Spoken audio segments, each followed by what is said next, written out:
Hi hello ನಮಸ್ತೆ ಸರ್ವರಿಗೂ chemistry ಮೆಸ್ಟ್ರಿ YouTube ಚಾನಲ್ಗೆ ಸ್ವಾಗತ ಸುಸ್ವಾಗತ. ಸೊ ಕಳೆದ ವಿಡಿಯೋದಲ್ಲಿ ನಾವು ಕೆಮಿಕಲ್ ರಿಯಾಕ್ಷನ್ಸ್ ಅಂಡ್ ಈಕ್ವೇಷನ್ಸ್ ಚಾಪ್ಟರ್ಸ್ನ ಮೇನ್ ಪಾಯಿಂಟ್ಸ್ಗಳು ಯಾವ್ಯಾವ್ದಿದೆ ಅದನ್ನ ಕಲ್ತ್ಕೊಂಡ್ವಿ. ಅಂದರೆ ಬೇಸಿಕ್ಸ್ ಯಾವ್ದು ಈಕ್ವೇಷನ್ಸ್ ಅಂದರೆ ಏನು, ಕೆಮಿಕಲ್ ಈಕ್ವೇಷನ್ಸ್ನ ಹೇಗೆ ಬರಿಬೇಕು ಮತ್ತೆ ಅದನ್ನ ಹೇಗೆ ಬ್ಯಾಲೆನ್ಸ್ ಮಾಡೋದು ಅನ್ನೋದನ್ನ ತಿಳ್ಕೊಂಡ್ವಿ. ಸೊ ಈ ವಿಡಿಯೋದಲ್ಲಿ ನಾವು ಕೆಮಿಕಲ್ ರಿಯಾಕ್ಷನ್ಸ್ ಅಂದ್ರೆ ಏನು, ಅದರಲ್ಲಿ ಎಷ್ಟು ಟೈಪ್ಸ್ ಇದಾವೆ ಅನ್ನೋದನ್ನ ಡಿಸ್ಕಸ್ ಮಾಡೋಣ. ಸೊ ಹಾಗಾದ್ರೆ ಶುರು ಮಾಡೋಣ. Chemical reactions and equations. So already ನಿಮಗೆ ಗೊತ್ತಾಗಿದೆ ಯಾವ ತರ ಈಕ್ವೇಷನ್ಸ್ ನ ಬ್ಯಾಲೆನ್ಸ್ ಮಾಡಬೇಕು ಅನ್ನೋದಲ್ಲ. ಸೊ ಈ ಚಾಪ್ಟರ್ ನಲ್ಲಿ ಈಗ ನಾವು ರಿಯಾಕ್ಷನ್ಸ್ ನ ಕಲಿತಾ ಹೋಗ್ತೀವಿ. ರಿಯಾಕ್ಷನ್ಸ್ ಅಂದ್ರೆ ಏನು? when two or more substance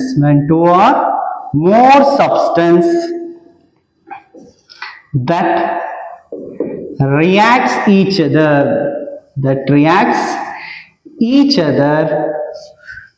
to form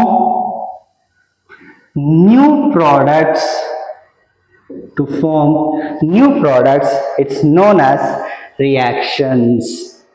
ಅದೇ ಕೆಮಿಕಲ್ ರಿಯಾಕ್ಷನ್ ಅಂದಾಗ we can take it as chemical substances. Clear?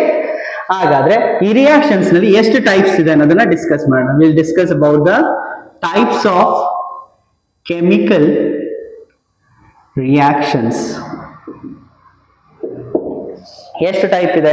So ನಿಮ್ಮ ಈ ಟೆಕ್ಸ್ಟ್ ಬುಕ್ ನಲ್ಲಿ ಅಂದ್ರೆ ನಿಮ್ಮ CBSE ಟೆಕ್ಸ್ಟ್ ಬುಕ್ ಆಗ್ಬೋದು ಅಥವಾ ಸ್ಟೇಟ್ ಟೆಕ್ಸ್ಟ್ ಬುಕ್ ಅಲ್ಲಿ ಆಗ್ಬೋದು. ಸೊ ಮೇನ್ ಆಗಿ ನಿಮ್ಗೆ 5 ಟೈಪ್ ಆಫ್ ರಿಯಾಕ್ಷನ್ಸ್ ಅನ್ನ ಡಿಸ್ಕಸ್ ಮಾಡ್ತಾರೆ. ಸೊ ಮೊದಲನೇದು ಕಾಂಬಿನೇಷನ್ ರಿಯಾಕ್ಷನ್.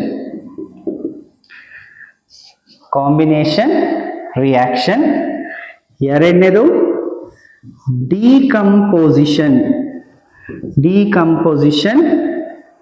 ರಿಯಾಕ್ಷನ್. ಮೂರನೇದು displacement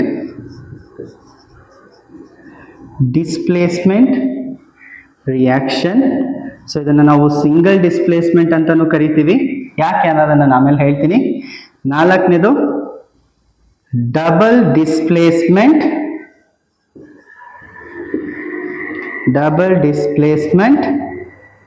reaction.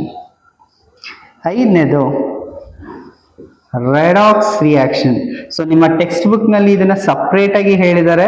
So redox reaction ಅಂದ್ರೆ ಒಂದು ಆಕ್ಸಿಡೇಷನ್, ಇನ್ನೊಂದು ರಿಡಕ್ಷನ್.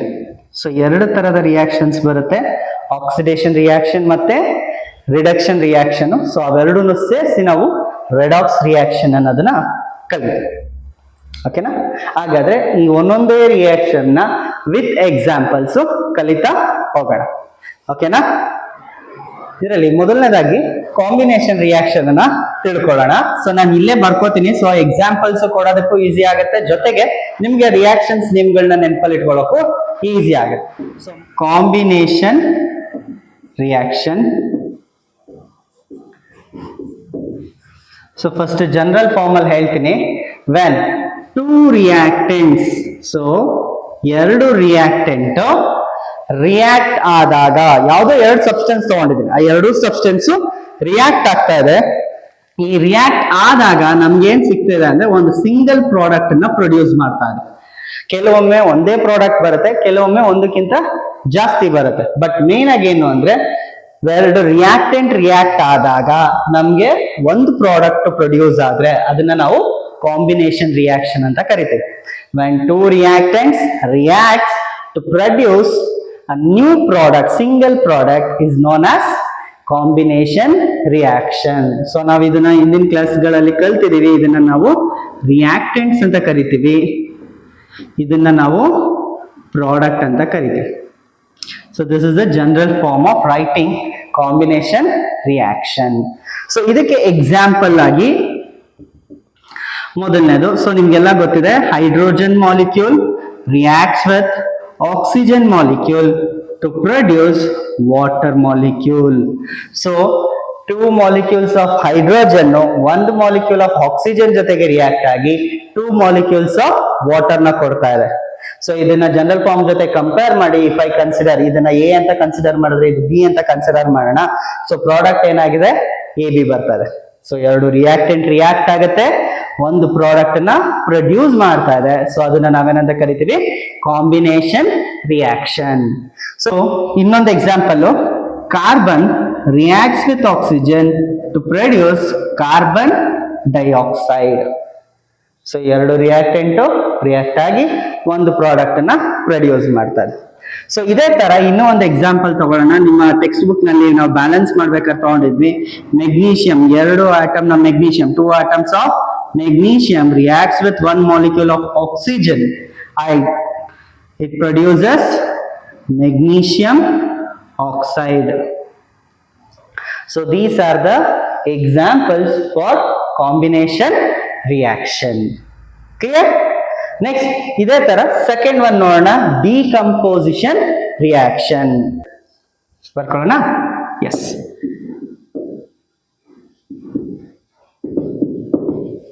Decomposition reaction. ಸೊ ಈ ರಿಯಾಕ್ಷನ್ ಬಂದ್ಬಿಟ್ಟು ಕಾಂಬಿನೇಷನ್ ರಿಯಾಕ್ಷನ್ ರಿವರ್ಸ್ ಪ್ರೋಸೆಸ್. ಅಲ್ಲಿ ಎರಡು ರಿಯಾಕ್ಟೆಂಟ್ ರಿಯಾಕ್ಟ್ ಆಗಿ ಒಂದು ಪ್ರಾಡಕ್ಟ್ ಕೊಡ್ತಿತ್ತು. ಬಟ್ ಇಲ್ಲೇನಾಗುತ್ತೆ ಅಂದ್ರೆ single reactant produces 2 or more product. Single reactant reacts or decomposes to produce 2 or more products. ಇದನ್ನ ನಾವೇನಂತ ಕರಿತೀವಿ ಡಿಕಂಪೋಸಿಷನ್ ರಿಯಾಕ್ಷನ್ ಅಂತ ಕರಿತೀವಿ. ಏನಂತ ಕರಿತೀವಿ decomposition reaction.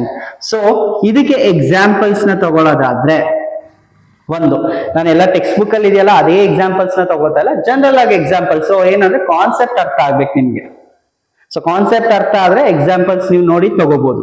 Okay, so in general ಆಗಿ, so calcium carbonate, so when it is heated, ಈ symbol ಏನನ್ನ ಇಂಡಿಕೇಟ್ ಮಾಡುತ್ತೆ ಅಂದ್ರೆ ಹೀಟ್ ನ ಇಂಡಿಕೇಟ್ ಮಾಡುತ್ತೆ. ಇದನ್ನ ಹೀಟ್ ಮಾಡಿದಾಗ ನಿಮ್ಗೆ ಏನ್ ಸಿಗುತ್ತೆ ಅಂದ್ರೆ ಕ್ಯಾಲ್ಸಿಯಂ ಆಕ್ಸೈಡ್ ಮತ್ತೆ ಕಾರ್ಬನ್ ಡೈಆಕ್ಸೈಡ್ ಗ್ಯಾಸ್ ರಿಲೀಸ್ ಆಗುತ್ತೆ. ಓಕೆ, ಸೊ ನೋಡಿಲಿ ಸಿಂಗಲ್ ರಿಯಾಕ್ಟೆಂಟ್ ಇದೆ. ಈ ಸಿಂಗಲ್ ರಿಯಾಕ್ಟೆಂಟ್ ನಾನು ಹೀಟ್ ಮಾಡ್ತಾ ಇದ್ದ ಅದೇನಾಗ್ತದೆ ಸಪರೇಟ್ ಡಿಕಂಪೋಸ್ ಮೀನ್ಸ್ ಸ್ಪ್ಲಿಟ್ ಆಗುವಂತದ್ದು. ಕ್ಯಾಲ್ಸಿಯಂ ಆಕ್ಸೈಡ್ ಮತ್ತೆ ಕಾರ್ಬನ್ ಡೈಆಕ್ಸೈಡ್ ಆಗಿ ಅದೇನಾಗ್ತಾ ಇದೆ ಸ್ಪ್ಲಿಟ್ ಆಗ್ತಾ ಇದೆ. ಅದೇ ತರ ಇನ್ನೂ ಒಂದು ಎಕ್ಸಾಂಪಲ್ ತಗೊಳ್ಳೋಣ, ಲೆಡ್ ನೈಟ್ರೇಟ್ PbNO3 ಟ್ವೈಸ್. ಇದನ್ನೇನಂತ ಕರಿತೀವಿ ಲೆಡ್ ನೈಟ್ರೇಟ್. ಸೊ ಇದನ್ನ ನಾನು ಮತ್ತೆ ಹೀಟ್ ಮಾಡಿದಾಗ lead oxide 2 PbO plus 4NO2 plus O2. So ಇವೆರಡು ಗ್ಯಾಸು ರಿಲೀಸ್ ಆಗುತ್ತೆ. ಸೊ ಅಬ್ಸರ್ವ್ ಮಾಡ್ಬೇಕಾಗಿರೋದು ಏನು ಅಂದ್ರೆ, ನಾನು ವಿತ್ ನಂಬರ್ಸ್ ಇಲ್ಲೆಲ್ಲ ಬರೀತಾ ಇದೀನಿ. ಇದೇನು ಓಕೆ ಅಂತ ಅಂದ್ರೆ ಈಕ್ವೇಶನ್ಸ್ ನೀವು ಯಾವಾಗ್ಲೇ ಬರಿಬೇಕಾದ್ರೂ ಅದು ಬ್ಯಾಲೆನ್ಸ್ಡ್ ಆಗಿರ್ಬೇಕು. ಸೊ ಕೆಮಿಕಲ್ ಈಕ್ವೇಶನ್ಸ್ ಎಲ್ಲೇ ಬರಿಬೇಕಾದ್ರೆ ಅದೇನಾಗಿರ್ಬೇಕು ಬ್ಯಾಲೆನ್ಸ್ಡ್ ಆಗಿರ್ಬೇಕು. ಯಾಕೆ ಅನ್ನೋದನ್ನ ನಾನು ಪ್ರೀವಿಯಸ್ ವಿಡಿಯೋದಲ್ಲಿ ಹೇಳಿದ್ದೀನಿ, to obey the law of conservation of mass. So lead nitrate ಇದ್ದಿದ್ದು ಇದನ್ನ ಲೆಡ್ ಆಕ್ಸೈಡ್ ಅಂತ ಕರಿತೀವಿ, ಇದು ನೈಟ್ರೋಜನ್ ಡೈಆಕ್ಸೈಡ್ ಮತ್ತಿದು ಆಕ್ಸಿಜನ್ ಗ್ಯಾಸ್.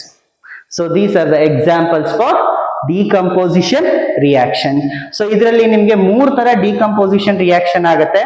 ಸೊ ಇದು ಥರ್ಮಲ್ ಡಿಕಂಪೋಸಿಷನ್, ಇದನ್ನ ನಾವೇನಂತ ಕರಿತೀವಿ ಥರ್ಮಲ್ ಡಿಕಂಪೋಸಿಷನ್ ಅಂತ ಕರಿತೀವಿ.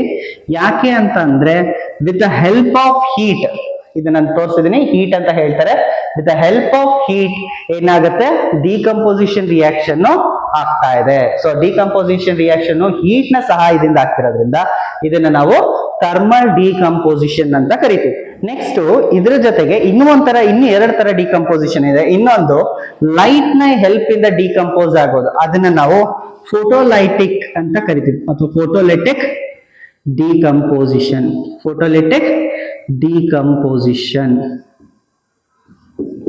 ಅಂದ್ರೆ with the help of light ನ ಹೆಲ್ಪ್ ಇಂದ ಕಾಂಪೌಂಡ್ ಏನಾಗುತ್ತೆ ಡಿಕಂಪೋಸ್ ಆಗುತ್ತೆ. Example silver chloride. ಈ ಸಿಲ್ವರ್ ಕ್ಲೋರೈಡ್ ಕಾಂಪೌಂಡ್ ಅನ್ನ ನೀವು ಸನ್ಲೈಟ್ ಗೆ ಎಕ್ಸ್ಪೋಸ್ ಮಾಡಿದಾಗ ಏನಾಗುತ್ತೆ, ಇದು ಸಿಲ್ವರ್ ಆಗಿ ಅಂದ್ರೆ ಸಿಲ್ವರ್ ಆಟಮ್ ಆಗಿ ಮತ್ತೆ ಯೆಲ್ಲೋಯಿಶ್ ಗ್ರೀನ್ ಇರುವಂತ ಕ್ಲೋರಿನ್ ಆಟಮ್ ಆಗಿ ಕ್ಲೋರಿನ್ ಗ್ಯಾಸ್ ಆಗಿ ರಿಲೀಸ್ ಆಗುತ್ತೆ. ಅರ್ಥ ಆಯ್ತಾ? ಇದನ್ನ ನಾವು ಫೋಟೋಲಿಟಿಕ್ ಡಿಕಂಪೋಸಿಷನ್ ಅಂತ ಕರಿತೀವಿ. ಇನ್ನು ಒಂದು ಮೂರನೇದು ಎಲೆಕ್ಟ್ರೋಲೈಟಿಕ್ ಡಿಕಂಪೋಸಿಷನ್. ಸೊ ಅರ್ಥ ಆಗಿದೆ ಅನ್ಕೋತೀನಿ. ಸೊ ಇಲ್ಲೆರಡನ್ನ ನೋಡೋದ್ರಿಂದ ಹೀಟಿನ ಸಹಾಯದಿಂದ ಆಗೋದನ್ನ ಥರ್ಮಲ್ ಡಿಕಂಪೋಸಿಷನ್ ಅಂತೀವಿ, ಲೈಟಿನ ಸಹಾಯದಿಂದ ಆಗೋದನ್ನ ಫೋಟೋಲಿಟಿಕ್ ಅಂತ ಕರಿತೀವಿ. ಹಾಗಾದ್ರೆ ಎಲೆಕ್ಟ್ರೋಲಿಟಿಕ್ ಅಂದ್ರೆ ಏನಂತ ಅರ್ಥ? ಎಸ್, ಸೊ ಎಲೆಕ್ಟ್ರೋಲಿಟಿಕ್ ಅಂದ್ರೆ with the help of electric current, electricity pass ಮಾಡಿದಾಗ ಕಾಂಪೌಂಡ್, ಸಿಂಗಲ್ ಕಾಂಪೌಂಡ್ ಇದ್ದಿದ್ದು ಏನಾಗುತ್ತೆ, ಡಿಕಂಪೋಸ್ ಆಗುತ್ತೆ. ಇದಕ್ಕೆ ಬೆಸ್ಟ್ ಎಕ್ಸಾಂಪಲ್ ಅಂದ್ರೆ ವಾಟರ್ ಮಾಲಿಕ್ಯೂಲ್. ಸೊ ಯಾವಾಗ ನೀವು ಅಸಿಡಿಲೇಟೆಡ್ ವಾಟರ್ಗೆ ಎಲೆಕ್ಟ್ರಿಸಿಟಿನ ಕಂಡಕ್ಟ್ ಮಾಡ್ತೀರಾ ಅಂದ್ರೆ ಪಾಸ್ ಮಾಡ್ತೀರಾ, ಅದೇನಾಗಿ ಸ್ಪ್ಲಿಟ್ ಆಗುತ್ತೆ ಅಂದ್ರೆ ಹೈಡ್ರೋಜನ್ ಗ್ಯಾಸ್ ಆಗಿ ಮತ್ತೆ ಆಕ್ಸಿಜನ್ ಗ್ಯಾಸ್ ಆಗಿ ಡಿಕಂಪೋಸ್ ಆಗುತ್ತೆ. Clear? So these are the examples and the types in decomposition reaction. ಅರ್ಥ ಆಯ್ತಲ್ವಾ? ಸೊ ಡಿಕಂಪೋಸಿಷನ್ ರಿಯಾಕ್ಷನ್ ಅಂದ್ರೆ ಏನು? Single reactant 2 or more product ಅನ್ನ ಪ್ರೊಡ್ಯೂಸ್ ಮಾಡುತ್ತೆ. ಅದನ್ನ ನಾವು ಡಿಕಂಪೋಸಿಷನ್ ರಿಯಾಕ್ಷನ್ ಅಂತ ಕರಿತೀವಿ. ಕ್ಲಿಯರ್? ಮೂರನೇದು ಬಂದ್ಬಿಟ್ಟು single displacement reaction. So third one is nothing but single displacement reaction.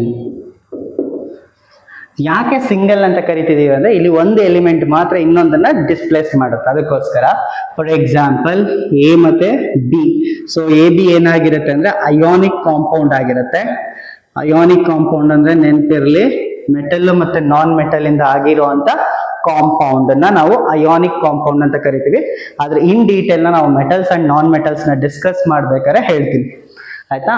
ಈ ಅಯಾನಿಕ್ ಕಾಂಪೌಂಡ್ಗೆ ಯಾವ್ದಾದ್ರು ಒಂದು ಎಲಿಮೆಂಟ್ ನ ಆಡ್ ಮಾಡಿದಾಗ ಅದೇನ್ ಮಾಡುತ್ತೆ, ಆ ಮೆಟಲ್ನ, ಇನ್ನೂ ಒಂದು ಮೆಟಲ್ನ ಅದೇನ್ ಮಾಡುತ್ತೆ, ರೀಪ್ಲೇಸ್ ಮಾಡಿ ತನ್ನ ಜಾಗಕ್ಕೆ ಕೂರಿಸ್ಕೊಳತ್ತೆ. ಕ್ಲಿಯರ್? ಸೊ ಅಯಾನಿಕ್ ಕಾಂಪೌಂಡ್ ಅಲ್ಲಿರುವಂತ ಮೆಟಲ್ನ ಈ ಮೆಟಲ್ ಏನ್ ಮಾಡುತ್ತೆ, ರೀಪ್ಲೇಸ್ ಮಾಡ್ತಾ ಇದೆ. ಏನ್ ಮಾಡ್ತಾ ಇದೆ? ರೀಪ್ಲೇಸ್ ಮಾಡ್ತಾ ಇರೋದ್ರಿಂದ ಇದನ್ನ ಡಿಸ್ಪ್ಲೇಸ್ಮೆಂಟ್ ರಿಯಾಕ್ಷನ್ ಅಂತ ಕರಿತೀವಿ. ಒಂದೇ ಮೆಟಲ್ ನ ಡಿಸ್ಪ್ಲೇಸ್ ಮಾಡ್ತಾ ಇರೋದ್ರಿಂದ ಇದನ್ನ ಸಿಂಗಲ್ ಡಿಸ್ಪ್ಲೇಸ್ಮೆಂಟ್ ರಿಯಾಕ್ಷನ್ ಅಂತ ಕರಿತೀವಿ. ಇದನ್ನ ಯಾಕೆ ಇದು ರೀಪ್ಲೇಸ್ ಮಾಡ್ತಿದೆ ಅಂದ್ರೆ ಈ ಸಿ ಬಂದ್ಬಿಟ್ಟು ಮೋರ್ ರಿಯಾಕ್ಟಿವ್ ಆಗಿರುತ್ತೆ. ಏನಾಗಿರುತ್ತೆ? ಮೋರ್ ರಿಯಾಕ್ಟಿವ್ ಮೆಟಲ್ ಆಗಿರುತ್ತೆ. ಎ ಬಂದ್ಬಿಟ್ಟು ಲೆಸ್ ರಿಯಾಕ್ಟಿವ್ ಮೆಟಲ್ ಆಗಿರುತ್ತೆ. ಸೊ ನಿಮ್ಗೆಲ್ಲ ಗೊತ್ತು, ಸ್ಟ್ರೆಂತ್ ಆಗಿರೋರು ವೀಕ್ ಆಗಿರೋರ್ನ ರೀಪ್ಲೇಸ್ ಮಾಡ್ಬೋದು. ಸೊ ಅದೇ ತರ ಈ more reactive metal less reactive metal ನ ರೀಪ್ಲೇಸ್ ಮಾಡ್ತಾ ಇದೆ. ಸೊ ಈಗ ನಿಮಗ್ ಡೌಟ್ ಬರುತ್ತೆ, ನಿಮ್ಗೆ ಹೆಂಗ್ ಗೊತ್ತಾಗುತ್ತೆ ಅದು ಮೋರ್ ರಿಯಾಕ್ಟಿವ್ ಲೆಸ್ ರಿಯಾಕ್ಟಿವ್ ಅಂದ್ರೆ based on the reactivity of metal. ಅಂದ್ರೆ ಮೆಟಲ್ ರಿಯಾಕ್ಟಿವಿಟಿ ಸೀರೀಸ್ ನಲ್ಲಿ ಅದು ಯಾವ ತರ ವಾಟರ್ ಜೊತೆಗೆ, ಆಸಿಡ್ ಜೊತೆಗೆ, ಬೇಸ್ ಜೊತೆಗೆ ರಿಯಾಕ್ಟ್ ಆಗುತ್ತೆ ಅದ್ರ ಮೇಲೆ ರಿಯಾಕ್ಟಿವಿಟಿ ಸೀರೀಸ್ ನ ಹೇಳ್ತಾರೆ. ಆ ರಿಯಾಕ್ಟಿವಿಟಿ ಸೀರೀಸ್ ಮೇಲೆ ನಾವೇನ್ ಮಾಡ್ತೀವಿ, ಸೊ ಈ ಸಿಂಗಲ್ ಡಿಸ್ಪ್ಲೇಸ್ಮೆಂಟ್ ರಿಯಾಕ್ಷನ್ ಆಗುತ್ತೋ ಆಗಲ್ವೋ ಅನ್ನೋದನ್ನ ಹೇಳ್ತಾ ಹೋಗ್ತೀವಿ. ಹಾಗಾದ್ರೆ ಮೆಟಲ್ ರಿಯಾಕ್ಟಿವಿಟಿ ಸೀರೀಸ್ ನ ಪ್ರಕಾರ ಮೆಟಲ್ಸ್ ನ ಆರ್ಡರ್ ಏನು ಅಂತ ಅಂದ್ರೆ, so I right it at the side. So it start from potassium, potassium ಇಂದ ಸ್ಟಾರ್ಟ್ ಆಗುತ್ತೆ. Potassium, sodium, calcium, magnesium, aluminium, zinc, lead, iron, then we have hydrogen, copper, mercury, silver, gold, platinum. ಇದಲ್ಲದೆ ಬೇರೆ ಬೇರೆವೂ ಇದಾವೆ, but major ಆಗಿ ನಾವು consider ಮಾಡೋದು ಈ 14 metal series ನ. ಅರ್ಥ ಆಯ್ತಾ? ಈ ಮೆಟಲ್ ಸೀರೀಸ್ ಕೆಳಗಡೆಗೆ ಬರ್ತಾ ಇದ್ದಂಗೆ ಏನಾಗುತ್ತೆ, ಮೆಟಲ್ ರಿಯಾಕ್ಟಿವಿಟಿ ಡಿಕ್ರೀಸ್ ಆಗುತ್ತೆ. ಏನಾಗುತ್ತೆ? ಡಿಕ್ರೀಸ್ ಆಗ್ತಾ ಹೋಗುತ್ತೆ. ಕ್ಲಿಯರ್? ಅಂದ್ರೆ ಸೋಡಿಯಂ ಬಂದ್ಬಿಟ್ಟು ಮೋಸ್ಟ್ ರಿಯಾಕ್ಟಿವ್ ಆಗಿರುತ್ತೆ, ಪ್ಲಾಟಿನಂ ಬಂದ್ಬಿಟ್ಟು ಲೆಸ್ ರಿಯಾಕ್ಟಿವ್ ಆಗಿರುತ್ತೆ. ಜೊತೆಗೆ ನಿಮ್ಗೆ ಇನ್ನೊಂದು ಕನ್ಫ್ಯೂಷನ್ ಕ್ರಿಯೇಟ್ ಆಗ್ಬೋದು, ಹೈಡ್ರೋಜನ್ ಬಂದ್ಬಿಟ್ಟು non metal, but metal reactivity series ನಲ್ಲಿ ಯಾಕೆ ಸೇರಿಸಿದ್ದಾರೆ ಅಂತ ನಿಮ್ಗೆ ಅನ್ಸ್ಬೋದು. ಯಾಕೆ? ಇದಕ್ಕೆ ರೀಸನ್ ಇಷ್ಟೇ. ಇದ್ರ ರೀಸನ್ ಇಷ್ಟೇ. ಯಾಕೆ ಅಂದ್ರೆ ಹೈಡ್ರೋಜನ್ ಕೂಡ ಬೇರೆ ಮೆಟಲ್ಗಳ ತರ ತನ್ನಲ್ಲಿರುವಂತ ಎಲೆಕ್ಟ್ರಾನ್ ಅನ್ನ ಡೊನೇಟ್ ಮಾಡ್ಕೊಳ್ಳುತ್ತೆ. ಡೊನೇಟ್ ಮಾಡಿ ಪಾಸಿಟಿವ್ ಅಯಾನ್ ಅನ್ನ ಕ್ರಿಯೇಟ್ ಆಗೋದ್ರಿಂದ ಸೊ ಹೈಡ್ರೋಜನ್ ಅನ್ನ ಮೆಟಲ್ ರಿಯಾಕ್ಟಿವಿಟಿ ಸೀರೀಸ್ ನಲ್ಲಿ ಆಡ್ ಮಾಡಿದ್ರು ಅಷ್ಟೇ. Clear? So based on this let us go with an example. So ನಾನೀಗ ಕಾಪರ್ ಸಲ್ಫೇಟ್ ತಗೋತೀನಿ. ಕಾಪರ್ ಸಲ್ಫೇಟ್ಗೆ ಎಕ್ಸಾಂಪಲ್ ಫಾರ್ ಕಾಪರ್ ಸಲ್ಫೇಟ್ಗೆ ನಾನು ಐರನ್ ಅನ್ನ ಆಡ್ ಮಾಡಿದಾಗ, ಅಂದ್ರೆ copper sulphate solution blue colour ಇರುತ್ತೆ, ಈ ಬ್ಲೂ ಕಲರ್ ಸೊಲ್ಯೂಷನ್ಗೆ ನಾನು ಐರನ್ ನೇಲ್ ನ ಇಮರ್ಸ್ ಮಾಡ್ತೀನಿ, ಅಂದ್ರೆ ಪ್ಲೇಸ್ ಮಾಡ್ತೀನಿ. ಪ್ಲೇಸ್ ಮಾಡಿದಾಗ ಇದೇನಾಗುತ್ತೆ, FeSO4 ಆಗುತ್ತೆ ಪ್ಲಸ್ ಕಾಪರ್ ಡೆಪಾಸಿಟ್ ಆಗುತ್ತೆ ಐರನ್ ನೇಲ್ ಮೇಲೆ. ಸೊ ಇದು ಗ್ರೀನ್ ಕಲರ್ ಆಗುತ್ತೆ. ಈಗ ಐರನ್ ಕಾಪರ್ ನ ಡಿಸ್ಪ್ಲೇಸ್ ಮಾಡುತ್ತೆ ಅನ್ನೋದನ್ನ ರಿಯಾಕ್ಟಿವಿಟಿ ಸೀರೀಸ್ ನಲ್ಲಿ ನೋಡೋಣ. ಐರನ್ ಪ್ಲೇಸ್ ಆಗಿರೋದು ಈ ಜಾಗದಲ್ಲಿ, ಕಾಪರ್ ಪ್ಲೇಸ್ ಆಗಿರೋದು ಈ ಜಾಗದಲ್ಲಿ. ಸೊ ಕಾಪರ್ ಏನಾಗಿದೆ, ಐರನ್ ಗಿಂತ ಕೆಳಗಡೆ ಇದೆ. ಸೊ ಕೆಳಗಡೆ ಹೋಗ್ತಾ ರಿಯಾಕ್ಟಿವಿಟಿ ಸೀರೀಸ್ ನಲ್ಲಿ ಮೆಟಲ್ ರಿಯಾಕ್ಟಿವಿಟಿ ಏನಾಗುತ್ತೆ, ಕಡಿಮೆ ಆಗುತ್ತೆ. So it decreases and the reactivity means metal ಇದ್ರ ರಿಯಾಕ್ಟಿವಿಟಿ ಜಾಸ್ತಿ ಇದೆ. So it is highly reactive, this is less reactive when compared to iron. ಆದ್ರಿಂದ ಐರನ್ ಕಾಪರ್ ನ ರೀಪ್ಲೇಸ್ ಮಾಡುತ್ತೆ ಅಥವಾ ಡಿಸ್ಪ್ಲೇಸ್ ಮಾಡುತ್ತೆ. Is it clear? ಅದೇ ತರ ಈಗ ಫೆರಸ್ ಸಲ್ಫೇಟ್ ತಗೋತೀನಿ, FeSO4 ನ ತಗೊಂಡು ಪ್ಲಸ್ ಇದಕ್ಕೆ ಜಿಂಕ್ ನ ಆಡ್ ಮಾಡ್ತಿದ್ದೀನಿ. ಸೊ ರಿಯಾಕ್ಷನ್ ಆಗತ್ತಾ ಚೆಕ್ ಮಾಡ್ಕೊಳ್ಳಿ. ಐರನ್ ಪೊಸಿಷನ್ ಇಲ್ಲಿದೆ, ಜಿಂಕ್ ಪೊಸಿಷನ್ ಇಲ್ಲಿದೆ.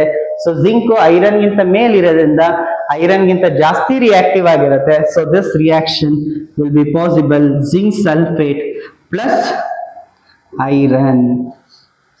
ಸೊ ಈಗ ಇನ್ನೂ ಒಂದು ಅದೇ ತರ ಎಕ್ಸಾಂಪಲ್ ತಗೊಳ್ಳೋಣ. ಜಿಂಕ್ ಸಲ್ಫೇಟ್ಗೆ ನಾನೇನ್ ಮಾಡ್ತೀನಿ, ಈಗ ಕಾಪರ್ ನ ಆಡ್ ಮಾಡ್ತೀನಿ.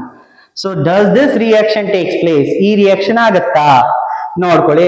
ಜಿಂಕ್ ಪೊಸಿಷನ್ ಬಂದು ಇಲ್ಲಿದೆ, ಕಾಪರ್ ಪೊಸಿಷನ್ ಇಲ್ಲಿದೆ. ಸೊ ಕಾಪರ್ ಜಿಂಕ್ ಗಿಂತ ಲೆಸ್ ರಿಯಾಕ್ಟಿವ್ ಆಗಿರೋದ್ರಿಂದ ಇಲ್ಲಿ ಯಾವುದೇ ತರ ರಿಯಾಕ್ಷನ್ ಆಗಲ್ಲ. So it is, you can write it, no reaction takes place. ಯಾಕೆಂದ್ರೆ ಕಾಪರ್ ಜಿಂಕ್ ನ ರೀಪ್ಲೇಸ್ ಮಾಡೋದಕ್ಕೆ ಆಗಲ್ಲ.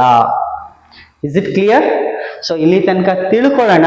ನೆಕ್ಸ್ಟ್ ಇನ್ನೂ ಎರಡು ರಿಯಾಕ್ಷನ್ ಇದೆ, ಡಬಲ್ ಡಿಸ್ಪ್ಲೇಸ್ಮೆಂಟ್ ಮತ್ತೆ ರೆಡಾಕ್ಸ್ ರಿಯಾಕ್ಷನ್. ಇದನ್ನ ನನ್ನ ನೆಕ್ಸ್ಟ್ ವಿಡಿಯೋದಲ್ಲಿ ಡಿಸ್ಕಸ್ ಮಾಡೋಣ. ಇದಕ್ಕೆ ನೀವೇ ಒಂದಷ್ಟು ಎಕ್ಸಾಂಪಲ್ ನ ತಗೊಂಡು ಪ್ರಾಕ್ಟೀಸ್ ಮಾಡಿ. ಸೊ ನೆಕ್ಸ್ಟ್ ವಿಡಿಯೋದಲ್ಲಿ will discuss other 2 types of reaction. ಅದ್ರ ಜೊತೆಗೆ ಇನ್ನೂ 2 ಟಾಪಿಕ್ ಇದೆ, ಕರೋಷನ್ ಮತ್ತೆ ರಾನ್ಸಿಡಿಟಿ. ಅದನ್ನ ನಮ್ಮ ನೆಕ್ಸ್ಟ್ ವಿಡಿಯೋದಲ್ಲಿ ಡಿಸ್ಕಸ್ ಮಾಡೋಣ. ಅಲ್ಲಿ ತನಕ ಸ್ಟೇ ಟ್ಯೂನ್. ಸರ್ವೇ ಜನ ಸುಖಿನೋ ಭವಂತು. Thank you.